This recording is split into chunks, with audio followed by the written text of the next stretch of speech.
Você não precisa de mais nada, Chico. Eu cuido de tudo. Pode descansar. Essas palavras, ditas em voz mansa, eram as que mais pesavam no peito de Chico toda manhã. Não porque fossem cruéis, mas porque soavam falsas, como sino trincado que ainda tenta dobrar num domingo. A varanda da casa de colono era estreita, de madeira velha com tinta descascada, e Chico ficava ali sentado desde antes do sol raiar, reconhecendo o mundo pelo que ainda lhe restava. O cheiro de terra molhada, o barulho distante do gado na mangueira, o canto do João de Barro no mourão da cerca.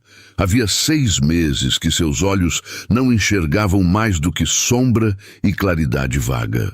6 meses desde aquela tarde em que o arame arrebentado da cerca velha do Pasto dos Fundos chicoteou seu rosto quando ele tentou consertá-la sozinho, sem esperar ajuda. O fio pegou os 2 olhos. O médico da cidade disse que havia possibilidade, pequena mas real, de recuperação parcial com cirurgia. Mas a cirurgia custava o que Chico não tinha. Ele tinha sido o melhor peão da Fazenda Santa Bárbara por quase 15 anos. O patrão, seu Arialdo, homem de poucas palavras e muita exigência, sempre dissera que Chico valia por 3. Conhecia o gado pelo mugido, sabia o tempo pela cor do céu, consertava cerca, bomba d'água, curral, telhado, tudo. Quando o acidente aconteceu, seu Arialdo pagou os primeiros socorros e deixou Chico e a esposa, Valdirene, morarem na casa de colono enquanto ele se recuperasse. Mas o salário parou. A conta começou a pesar. Valdirene tinha 34 anos, cabelos escuros, olhos rápidos e uma boca que sorria fácil demais para quem estava de fora e de menos para quem estava dentro de casa. Ela havia casado com Chico 8 anos atrás, numa cerimônia simples na igreja de São Benedito da Vila, com bolo de fubá e sanfona no terreiro. Nos primeiros anos foram felizes, da maneira simples e dura que a vida no campo permite. Depois vieram as brigas por dinheiro, a seca que apertou a fazenda, o filho que não veio e um distanciamento que Chico atribuía ao cansaço, à vida difícil, a nada de grave. Depois do acidente, Valdirene assumiu tudo. Ia à vila buscar mantimento, pagava as contas no mercadinho do seu Lourival, levava Chico ao posto de saúde, falava com seu Arialdo quando havia necessidade. Chico dependia dela para tudo. E essa dependência, ele sentia, tinha um gosto amargo que ele não sabia nomear. O que ele não sabia, ainda, era que havia um homem entrando pela porta dos fundos da sua casa 3 vezes por semana. Naquele sábado de manhã, enquanto Chico tomava o café que Valdirene havia deixado na mesa antes de ir à feira da vila, o vizinho Tertulino, homem de 60 anos, cego de um olho e surdo de um ouvido, parou do lado de fora da cerca de arame e puxou conversa. «Chico, bom dia! Sua mulher saiu cedo hoje. Saiu para a feira», respondeu Chico com a caneca nas mãos. Tertulino ficou um momento em silêncio, como quem engole uma palavra. Depois disse apenas, «Sim, deve ter ido sim». Algo no tom do velho, uma hesitação, um peso, ficou ecoando na cabeça de Chico pelo resto da manhã. Ele era cego, não era surdo, e aprendera nesses meses de escuridão que a verdade às vezes se esconde mais no que as pessoas não falam do que no que dizem. À tarde, quando Valdirene voltou com as compras, Chico estava sentado no mesmo lugar. Ela falou do preço do tomate, de uma fofoca da vila, do tempo que estava fechando.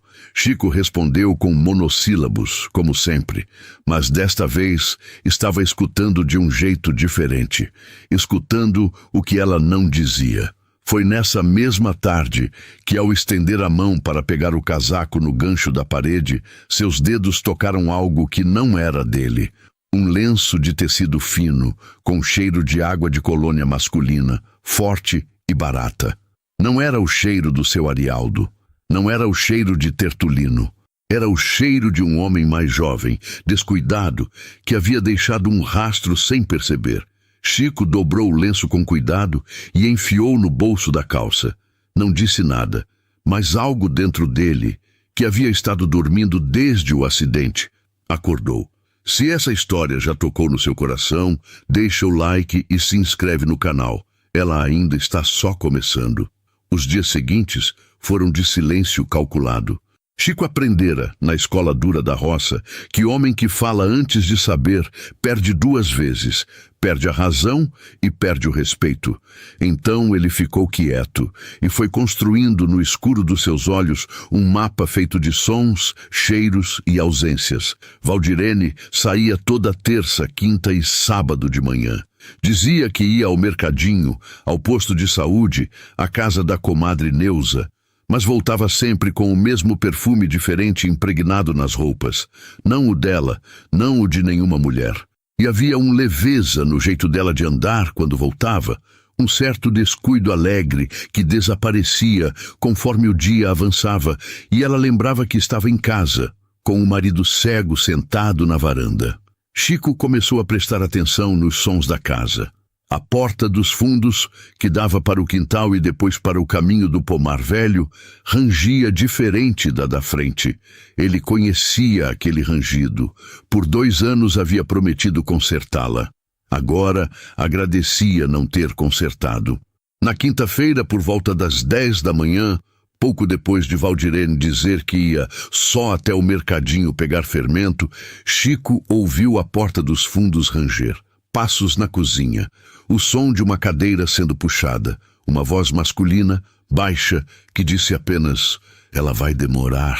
E a voz de Valdirene, que havia voltado pela porta da frente segundos depois para pegar a bolsa que esquecera, "Fica quieto, ele não enxerga nada."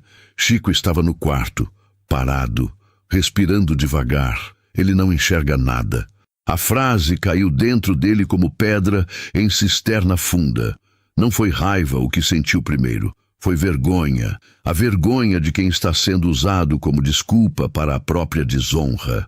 O homem que entrava pela porta dos fundos chamava-se Sidrônio. Chico descobriu isso 3 dias depois, quando Tertulino, tomando coragem aos pedaços, foi até a varanda e ficou parado do lado de fora da cerca por um longo tempo antes de falar. "Chico, preciso te dizer uma coisa, não porque é da minha conta. É porque você é homem de bem e não merece ficar no escuro." Ele pausou. "Em nenhum sentido." Chico não respondeu, deixou o velho continuar. "O Sidrônio, filho da Belinha do outro lado do córrego, anda vindo aqui em casa quando você está em casa. Eu vi mais de uma vez. Ela deixa ele entrar pelos fundos." Silêncio. "Você sabe quem é o Sidrônio?" perguntou Tertulino. "Sei", disse Chico com a voz firme. "Filho do Zé Belinha. Trabalha no posto de combustível da vila." "É, tem 26 anos." Outro silêncio. "Obrigado, Tertulino", disse Chico por fim. "Você é homem de honra." O velho assentiu, sem mais palavras, e foi embora com passada lenta. Naquela mesma semana, a pressão viria de outro lado. Seu Arialdo mandou chamar Chico através de Valdirene, o que já era, por si só, uma humilhação disfarçada de praticidade. Chico foi à sede da fazenda com ela, que o guiava pelo braço com uma ternura que agora ele sabia ser encenação. Na sala da sede, seu Arialdo falou sem rodeios. "Chico, você sabe que eu tenho respeito por você. Mas a fazenda não pode sustentar casa de colono para peão que não trabalha. Preciso daquela casa até o fim do mês que vem. Você vai ter que arranjar outro canto." Chico ficou quieto por um momento, então perguntou, "E se eu voltar a trabalhar?" Seu Arialdo pigarreou. "Você não enxerga, Chico. Eu conheço cada palmo dessa fazenda de olho fechado, seu Arialdo. Literal." O patrão não respondeu imediatamente. Valdirene, ao lado, apertou o braço de Chico com uma pressão que ele interpretou como aviso. "Não insista, não complique." Mas Chico não era mais o homem que engolia aviso de mulher que o traía. "Me dá mais um mês", disse Chico. "Só um, depois a gente conversa." Seu Arialdo concordou com um resmungo. Mas quando saíram da sede, Valdirene estava diferente, mais tensa. E Chico, no escuro dos seus olhos, sorriu levemente sem que ela visse. Porque ele tinha um plano. Naquela noite, enquanto Valdirene dormia, Chico levantou devagar, foi até a cômoda do quarto e, com os dedos que conheciam cada gaveta de cor, abriu a segunda gaveta da direita, onde Valdirene guardava os documentos da casa. Passou os dedos pelos papéis. A maioria ele reconhecia pelo tamanho e pela textura. Conta de luz, carnê do mercadinho, documento do carro. Mas havia um papel diferente, dobrado em 4, num envelope sem identificação. Chico tirou, dobrou na cueca e voltou para a cama. No dia seguinte, pediu a Tertulino que lesse o papel para ele. O velho ficou em silêncio por quase 1 minuto depois de abri-lo. "O que é?" perguntou Chico. "É uma promessa de compra e venda", disse Tertulino com a voz cuidadosa. "Do terreno que seu pai te deixou na beira do rio, assinada por Valdirene como vendedora. E pelo comprador? Quem é o comprador?" Tertulino engoliu seco. "Sidrônio Belinha." O terreno à beira do rio Sucuri era o único bem que Chico possuía no mundo com escritura lavrada em cartório. Seu pai, Benedito, homem que havia passado a vida inteira como meeiro na terra dos outros, conseguira aquele pedaço de chão, pouco mais de 4 alqueires, com nascente d'água e sombra de mata ciliar, numa partilha amigável com um fazendeiro vizinho que lhe devia anos de honestidade. Benedito havia morrido com aquele papel na mão. E Chico havia herdado não só o terreno, mas o peso sagrado que ele representava: terra própria, nome próprio, raiz. O papel que Tertulino havia lido era uma promessa de compra e venda, mas não era uma escritura definitiva. Ainda, para se tornar escritura, precisaria ser lavrada no cartório do município, com a assinatura de Chico como coerdeiro e cônjuge varão, ou com uma procuração assinada por ele autorizando a venda. E foi aí que Tertulino, franzindo o único olho bom, apontou para o canto inferior direito do papel. "Chico, tem uma assinatura aqui embaixo. Está escrito Francisco da Silva." Ele pausou. "É o seu nome completo." O silêncio que se seguiu foi o mais pesado que aquela varanda já havia sustentado. "Eu não assinei esse papel", disse Chico, com a voz serena como terra antes da tempestade. "Eu sei", disse Tertulino. Não precisaram falar mais nada. A assinatura era falsa. Alguém havia imitado a letra de Chico, ou mandado imitar, e Chico sabia que, cego, ele não teria como tê-la feito naquele papel sem ser guiado por outra mão. O que significava que Valdirene havia falsificado a assinatura do marido, ou mandado que alguém o fizesse, para vender o único bem de Chico a Sidrônio, o homem que entrava pela porta dos fundos da sua casa. A traição tinha endereço, nome e preço. Chico ficou 2 dias processando tudo isso sem demonstrar nada. Valdirene não percebeu nenhuma mudança. Ele continuava sentado na varanda, tomando café, respondendo com monossílabos, deixando-a guiá-lo para cá e para lá com a ternura falsa que ela havia aperfeiçoado nos últimos meses. Mas por dentro, Chico estava construindo. No 3º dia, pediu a Tertulino que o levasse ao cartório da vila. Valdirene havia ido à vila naquele mesmo dia, terça-feira, como sempre. Tertulino veio com o carro velho, de motor ruidoso, e levou Chico pela estrada de terra até o asfalto, e depois até a Praça Central, onde o cartório Moreira funcionava há 40 anos, numa sobrado antigo de janelas verdes. Dona Perpétua, a escrivã de mais de 20 anos de cartório, conhecia Chico desde criança. Quando ele entrou guiado pela mão de Tertulino, ela levantou da cadeira. "Chico, meu Deus, que saudade! Como você está?" "Estou de pé, Dona Perpétua." "Que já é muito", disse ele com um meio sorriso. "Preciso de um favor." Ele pediu que ela verificasse se havia algum registro de venda ou promessa de venda do terreno do seu Benedito, o terreno da beira do Sucuri, em nome de Francisco da Silva ou Valdirene Aparecida da Silva. Dona Perpétua foi aos arquivos. Demorou uns 10 minutos. Quando voltou, a voz estava diferente. "Chico, foi dado entrada numa promessa de compra e venda há 3 semanas, mas ela não foi concluída. Faltou a confirmação do cartório de registro de imóveis da comarca.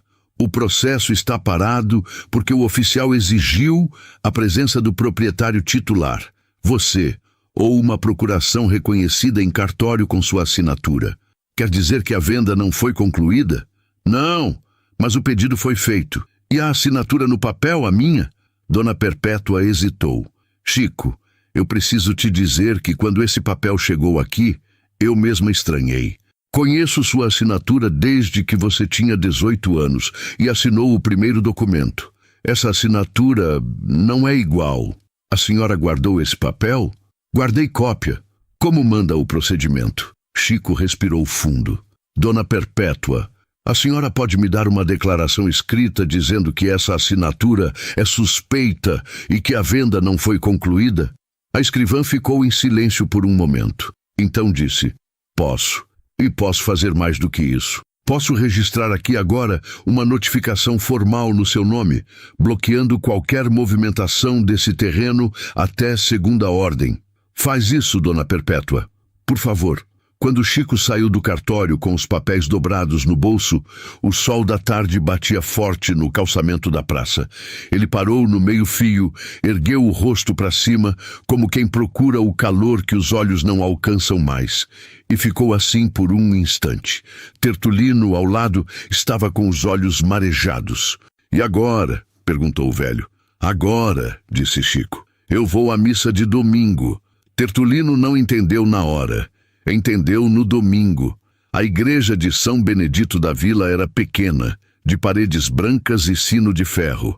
Todo domingo, às 9 da manhã, a comunidade da fazenda e dos arredores se reunia ali. Colonos, peões, famílias de fazendeiros, comerciantes da vila. Era o lugar onde as notícias corriam mais rápido do que qualquer telefone. Onde um sussurro no banco da frente chegava ao fundo antes do amém. Chico entrou cedo, guiado por Tertulino, e sentou na segunda fileira. Valdirene estava ao seu lado, com o vestido de domingo passado a ferro, o cabelo preso, o ar de mulher honesta que ela havia aprendido a vestir junto com a roupa. No meio da missa, durante o momento de paz, em que o padre Eleutério costumava pedir que as pessoas se cumprimentassem, Sidrônio, que estava 3 bancos atrás com a mãe, levantou para cumprimentar sua fileira e passou pela fileira de Chico. O cumprimento foi breve, mas Chico, que não via, sentiu a mão do homem. Reconheceu o perfume e disse em voz baixa, apenas para Sidrônio ouvir: "Conheço sua mão, rapaz, e já conheço sua assinatura também." Sidrônio engessou por um segundo. Depois recuou para o banco dele. Valdirene ao lado não havia ouvido, mas a mulher sentada atrás deles, a comadre Neuza, fofoqueira como tamanduá em formigueiro, havia ouvido tudo. A tarde daquele domingo seria diferente em toda a vila. Chico não agiu com pressa, agiu com método. Nos dias que se seguiram ao domingo da igreja, ele pediu a Tertulino que fosse discretamente até o posto de combustível da vila onde Sidrônio trabalhava. Não para confrontar, apenas para observar. Tertulino voltou com informações. Sidrônio havia sido visto conversando com um homem de terno 2 vezes na última semana, numa mesa dos fundos do bar do Zeferino. O homem de terno era conhecido na vila como sendo corretor de terras de uma imobiliária da cidade. A peça se encaixou. Sidrônio não queria o terreno para morar, queria revender. O terreno às margens do Sucuri tinha água corrente, mata preservada e uma localização cobiçada por quem entendia de valor de terra. Alguém, provavelmente o corretor, havia identificado aquele pedaço de chão e posto Sidrônio como laranja na negociação. E Valdirene, que sabia do terreno desde os primeiros anos de casamento, havia se tornado a ponte. A traição não era apenas de cama, era de herança, de sangue, de futuro. Chico precisava de mais uma peça antes de agir. Precisava de alguém que tivesse visto a assinatura sendo feita, ou que soubesse quem a havia feito. E tinha uma suspeita sobre quem poderia ser essa pessoa. Dalva, irmã mais velha de Valdirene, morava numa casa de alvenaria simples na entrada da vila. Era mulher de poucas palavras e muita consciência. Havia casado com um homem bom, trabalhava na mercearia da família e, diferente da irmã, tinha a reputação construída tijolo a tijolo. Chico havia sempre se dado bem com Dalva e sabia, no fundo, que ela nunca havia aprovado completamente o relacionamento da irmã com Sidrônio. mesmo que nunca tivesse dito nada abertamente. Na quarta-feira de manhã, enquanto Valdirene estava fora, Tertulino levou Chico até a mercearia de Dalva. Quando ela viu Chico entrar, os olhos dela encheram antes mesmo que ele abrisse a boca. "Dalva", disse ele com voz calma, "eu não vim brigar. Vim porque você é mulher honesta e porque acho que você sabe de algo que eu preciso saber." Ela ficou em silêncio por um longo tempo, organizando as latas de conserva no balcão sem motivo, só para ter as mãos ocupadas. "Chico, eu tentei falar com ela. Juro por Deus que tentei." "Eu sei. Ela disse que você ia ficar cego para sempre, que a vida dela tinha acabado, que precisava pensar no futuro dela. E o terreno?" Dalva parou de mexer nas latas. "Foi o Sidrônio que trouxe o papel. Já tinha a sua assinatura quando chegou na mão dela. Ela assinou como cônjuge. Chico, eu vi o papel na mesa da cozinha dela uma vez. E a assinatura no campo de Francisco da Silva era letra de mulher, não era a tua." "Era a letra de quem?" Dalva fechou os olhos. "Era a letra da Valdirene. Ela assinou por você." A confirmação caiu no silêncio da mercearia como o sino da igreja num dia de semana. Fora de hora, pesado, impossível de ignorar. "Você vai testemunhar isso?" perguntou Chico. Longa pausa. "Sim", disse Dalva por fim.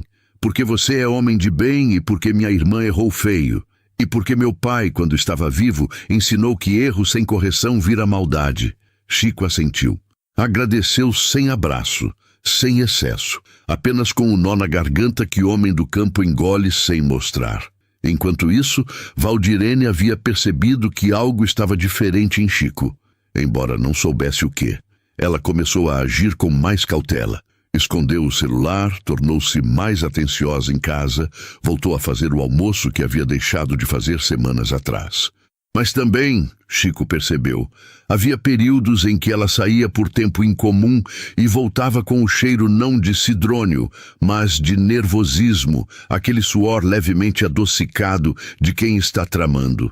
Tertulino informou que Valdirene havia estado no cartório 2 dias depois da visita de Chico. Dona Perpétua, discreta mas honesta, não havia revelado o teor da conversa, mas havia dito a Tertulino, casualmente, que alguém havia tentado apressar um processo que estava bloqueado. O bloqueio havia segurado. Na sexta-feira, Chico foi à fazenda sozinho, a pé pelo caminho que conhecia de cor, contando os passos desde a porteira até a sede. Pediu para falar com seu Arialdo sem Valdirene presente. O patrão estranhou, mas recebeu. Chico sentou na cadeira de madeira em frente à mesa pesada da sala de administração. Tirou do bolso os papéis que Dona Perpétua havia emitido, a declaração de assinatura suspeita e o bloqueio formal do terreno, e colocou na mesa. "Não enxergo, seu Arialdo, mas o senhor enxerga. Lê esses papéis para mim, por favor." O patrão leu em silêncio. Depois de um momento disse: "Chico, isso é grave." "É. Tentaram vender meu terreno com minha assinatura falsificada. E o homem que está no meio disso entra na minha casa pela porta dos fundos quando eu estou dentro." Seu Arialdo ficou quieto por um tempo que pesou. "O que você quer de mim?" "Quero 2 coisas", disse Chico. "Primeira, me deixa ficar na casa até isso se resolver. Segunda, quando isso se resolver, me devolve meu trabalho."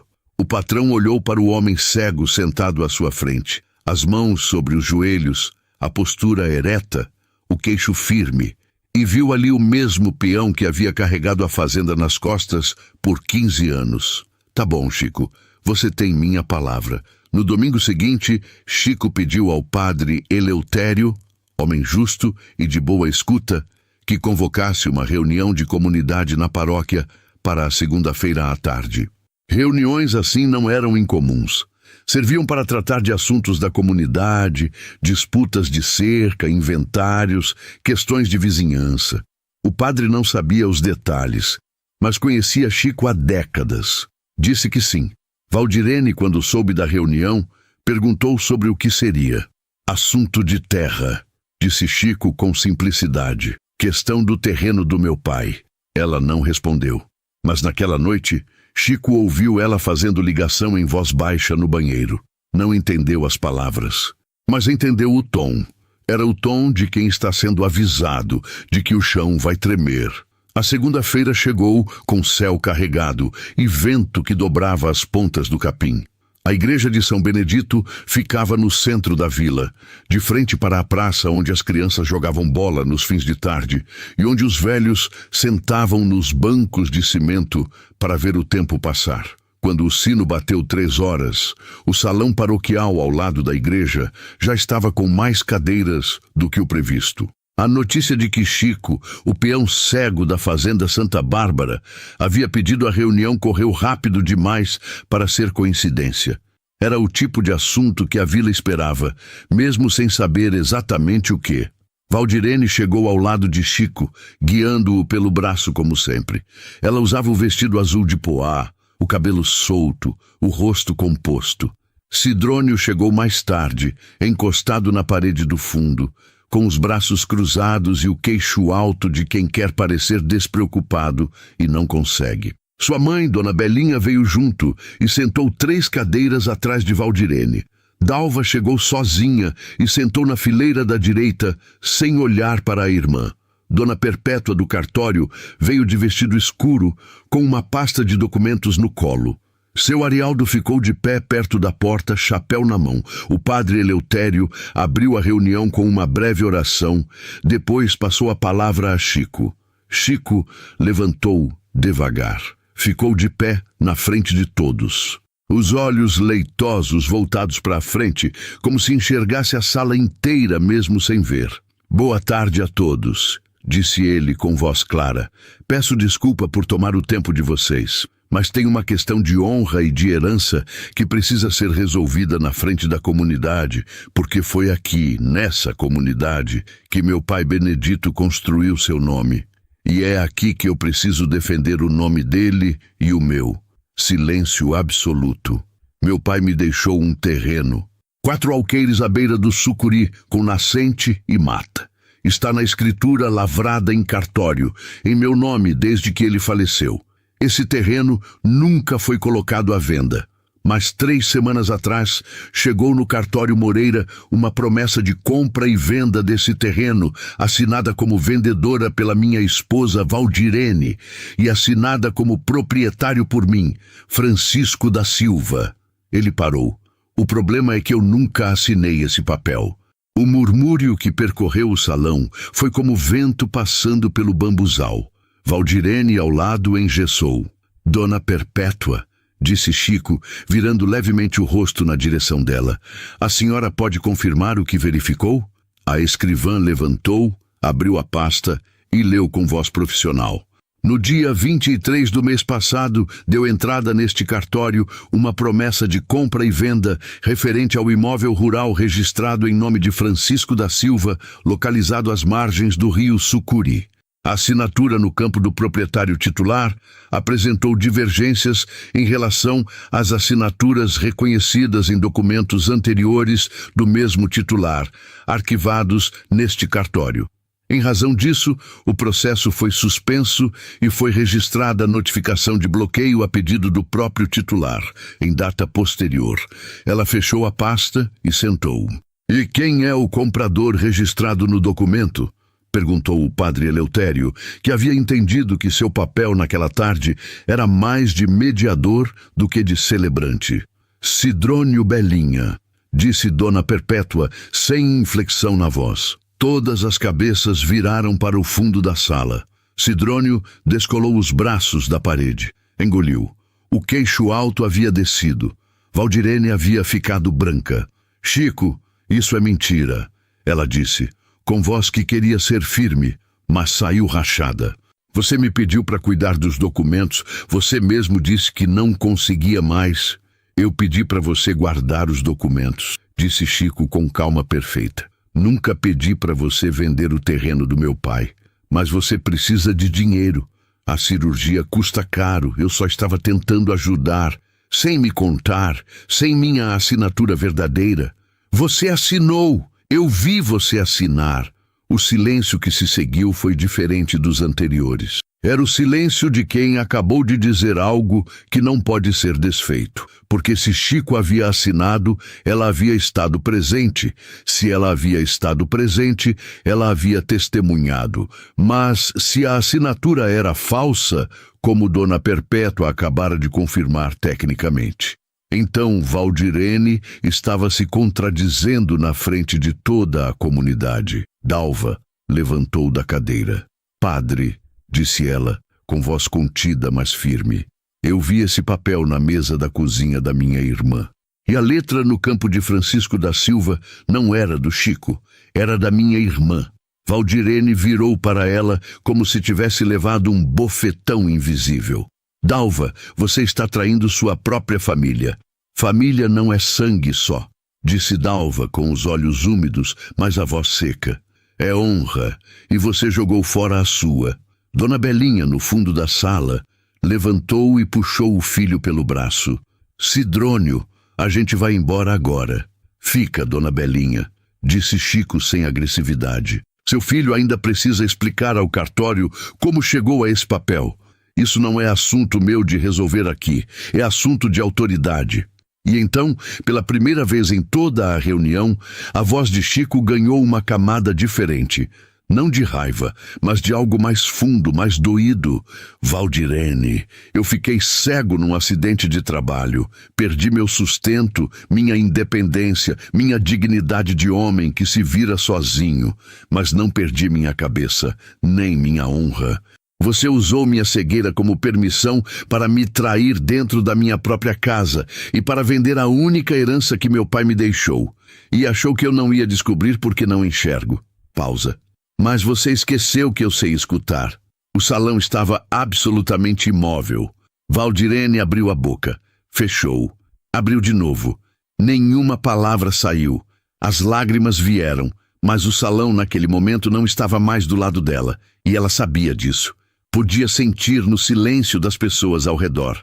A reunião se encerrou com o padre Eleutério, pedindo que os envolvidos se apresentassem ao cartório e à delegacia da comarca nos dias seguintes para prestar esclarecimentos formais. Seu Arialdo, ao sair, parou ao lado de Chico e disse apenas: segunda-feira você começa. A casa é sua enquanto quiser. Sidrônio saiu antes do fim, curvado, sem o queixo alto. Sua mãe foi atrás, sem olhar para ninguém. Chico ficou sentado até o salão esvaziar quase todo. Tertulino ficou ao lado. Acabou? Perguntou o velho. Quase, disse Chico. Faltava uma coisa. Só uma. Nos 3 dias seguintes ao confronto na paróquia, a vila foi um campo de rumores. Diziam que Sidrônio havia sumido da vila antes mesmo de o sol nascer na terça-feira. O posto de combustível abriu com outro frentista. Dona Belinha ficou em casa com as janelas fechadas. O corretor de terno, que havia sido visto 2 vezes no bar do Zeferino, não apareceu mais. Na delegacia da comarca, que ficava a 12 quilômetros na cidade, Dona Perpétua apresentou formalmente a declaração de assinatura suspeita e o bloqueio registrado. A delegada de plantão, após ouvir Chico, Tertulino e Dalva, instaurou inquérito por falsificação de assinatura e tentativa de fraude em negócio jurídico. A promessa de compra e venda foi anulada formalmente. O terreno do seu Benedito continuava no nome de Francisco da Silva, intocado. Valdirene não fugiu. Isso surpreendeu alguns. Mas Chico, quando soube que ela havia ficado, não se surpreendeu. Conhecia a mulher que havia casado. Por baixo da traição, havia uma pessoa que ainda tinha vergonha. E vergonha, ao contrário de culpa, às vezes leva alguém de volta. Ela foi à delegacia, acompanhada de Dalva. Prestou depoimento. Confirmou que havia assinado o campo do marido. Disse que havia sido convencida por Sidrônio de que era apenas um documento de intenção e que Chico nunca saberia. Disse que o dinheiro da venda seria dividido entre ela e Sidrônio e que ela pretendia dar uma vida melhor para os dois. Ela e Sidrônio, longe da fazenda. O depoimento foi duro de escutar, mas Chico pediu a Tertulino que estivesse presente e lhe contasse cada palavra. Escutou tudo sem interromper. Quando Tertulino terminou de relatar, Chico ficou em silêncio por um longo tempo na varanda. O sol estava se pondo, o gado mugindo na mangueira, o vento trazendo o cheiro de capim molhado. Sons que ele conhecia desde criança. Sons que eram, para ele, a cara da vida. Ela vai ser processada? Perguntou Tertulino. A delegada disse que depende se o cartório empurrar. Pode ser processo por falsificação. Chico parou. Mas eu não vou empurrar. Tertulino olhou para ele. Não, não. Meu terreno está protegido. Meu nome está limpo. Ela vai carregar isso pelo resto da vida, Tertulino. Isso já é punição suficiente. E o casamento? Chico levou tempo para responder. Acabou quando ela assinou meu nome num papel que eu não vi. Não hoje. Acabou antes. Ele respirou fundo. Vou pedir a separação no cartório, com assistência da Dalva como testemunha, se ela aceitar. Dalva aceitou. A separação foi protocolada na semana seguinte. Simples, sem briga por bens, não havia muito a dividir. A casa era da fazenda, o carro era velho e no nome dela. Chico ficou com o terreno, que nunca havia saído do seu nome, e com a roupa do corpo. Mas ficou também com algo que dinheiro não compra, o respeito de volta. Quando Chico retornou à fazenda Santa Bárbara na segunda-feira seguinte, como havia combinado com seu Arialdo, os outros peões estavam no curral preparando o gado para a pesagem. Ele entrou pela porteira de passo firme, chapéu na cabeça, as mãos calejadas. Um dos peões mais jovens, o Marcelino, foi até ele e disse: "Posso ajudar, seu Chico?" "Pode", disse Chico. "Me leva até a mangueira. Preciso sentir onde está cada cabeça." Marcelino sorriu. O que ninguém havia previsto, nem o próprio Chico, era o que aconteceria 2 semanas depois. Seu Arialdo, cumprindo uma promessa que havia feito à esposa doente antes de ela falecer no ano anterior, havia procurado um especialista em Belo Horizonte para avaliar casos de cegueira traumática por acidente de trabalho. O médico, Dr. Humberto Vasconcelos, com consultório na capital, havia aceitado avaliar Chico sem custo inicial, através de um programa de atendimento a trabalhadores rurais acidentados, vinculado a um hospital universitário. Tertulino levou Chico à capital numa manhã de terça-feira, de carro velho e estrada longa. O Dr. Humberto examinou os olhos de Chico por quase 1 hora. Então disse: "O nervo óptico preservou mais do que esperávamos. Há lesão de córnea, mas ela pode ser tratada. Com um procedimento cirúrgico de média complexidade, existe uma probabilidade razoável de recuperação parcial da visão. Talvez não total, mas funcional. Suficiente para enxergar luz, formas, talvez rostos." Chico ficou quieto. "Quanto custa?" perguntou, por hábito. "Para você, neste programa, 0, disse o médico. "O hospital cobre." Tertulino, no corredor, chorou sem vergonha alguma. A cirurgia foi marcada para 6 semanas depois. Chico voltou para a fazenda e trabalhou esses 6 semanas, como havia prometido a si mesmo, com a mesma entrega de sempre, só que desta vez com a paz de quem não deve nada a ninguém e não tem nada a esconder.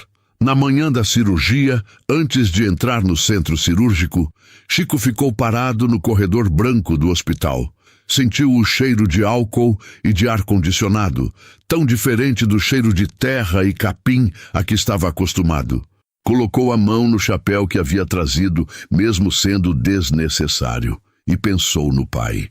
Benedito havia passado a vida inteira trabalhando na terra dos outros. Havia conseguido um pedaço do que era seu e havia morrido com dignidade.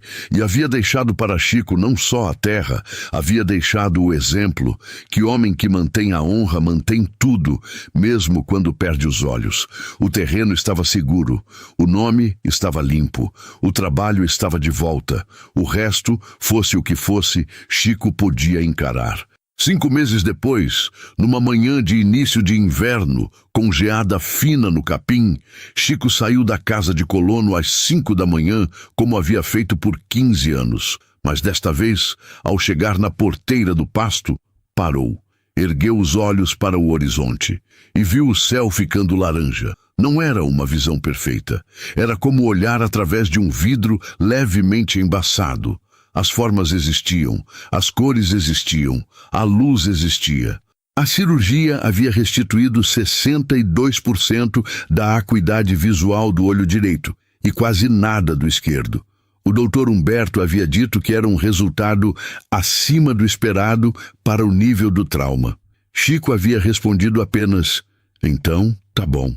Era mais do que suficiente. Ele conseguia ver o gado, conseguia ver o rosto de Tertulino, de Marcelino, de seu Arialdo.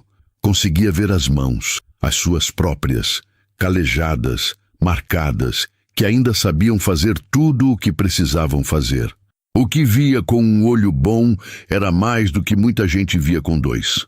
A fazenda havia mudado um pouco naqueles meses. Seu Arialdo, já com mais de 70 anos e sem herdeiros diretos, havia chamado Chico para uma conversa na sede numa tarde de março. Chico, eu tô velho. Minha filha mora em São Paulo e não quer saber de fazenda. Eu preciso de alguém de confiança para gerir isso daqui. Capataz com autoridade real. Não é presente, é trabalho. Você recebe salário de capataz, fica na casa, cuida da operação. Chico havia pedido 2 dias para pensar. No segundo dia, disse sim.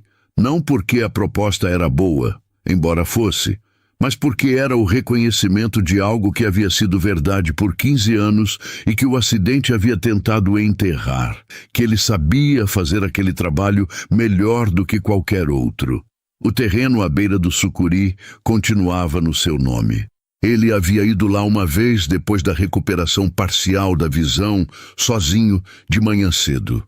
Ficou na margem do rio por um bom tempo, ouvindo a água correr, sentindo o cheiro de mata molhada. Viu, com o olho bom, os ipês amarelos no barranco do outro lado. Estava tudo igual a como seu pai havia deixado.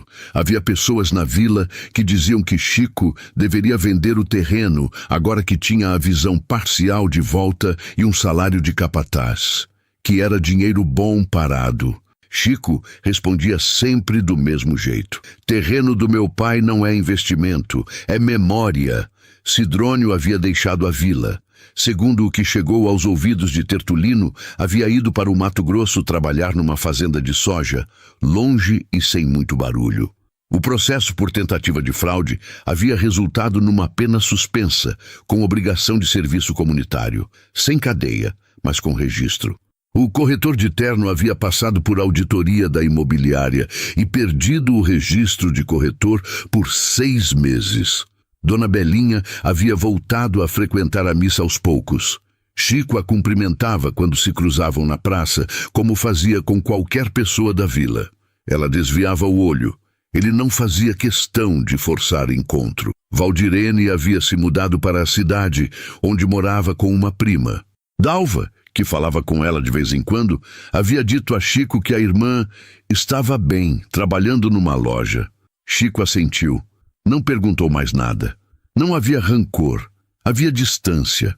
O tipo de distância que não precisa de explicação. Dalva havia se tornado, com o tempo, uma espécie de presença constante na vida de Chico. Não romântica, mas de família. Era ela quem às vezes trazia um prato de comida na quinta-feira, quem avisava quando havia alguma coisa na vila que ele precisava saber, quem mandava os sobrinhos ajudarem quando precisava de um braço extra na roça. Era a forma que ela havia encontrado de fazer reparação sem pedir perdão em voz alta. E Chico, que entendia linguagem silenciosa melhor do que a maioria, aceitava. Numa tarde de domingo, sentado na varanda com Tertulino, que havia desenvolvido o hábito permanente de aparecer com frequência desde o começo de tudo, Chico ficou um longo tempo quieto, olhando para o terreiro com o olho bom. "Você ainda pensa nela?" perguntou Tertulino, sem especificar quem. Chico levou tempo para responder. "Às vezes, não com raiva, com tristeza, sabe? De como as coisas poderiam ter sido diferentes se ela tivesse me dito que estava com medo, que estava se sentindo presa, que achava que não tinha saída. Eu teria escutado. E se ela tivesse pedido para vender o terreno, teria dito não. disse Chico com simplicidade, mas teria explicado por quê. Tertulino ficou em silêncio.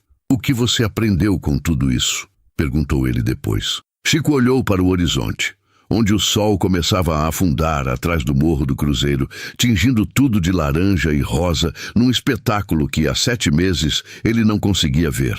Agora via, borrado, imperfeito, mas real. Aprendi que cegueira não é só nos olhos, disse ele por fim, que às vezes a gente enxerga bem e não vê nada, e que às vezes a gente fica sem enxergar e começa a ver tudo.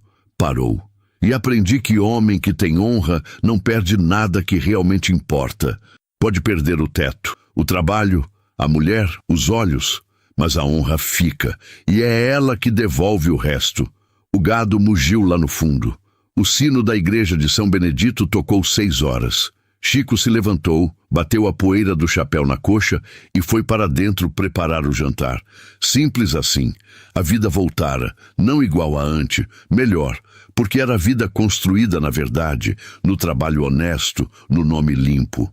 E o terreno à beira do Sucuri, com a nascente correndo e os ipês florescendo, continuaria lá para quando Chico precisasse lembrar de onde veio e por que vale a pena resistir. Se essa história tocou no seu coração, deixa o like, se inscreve no canal e ativa o sininho para não perder nenhuma história nova. E conta pra gente nos comentários de onde você está assistindo nossas histórias.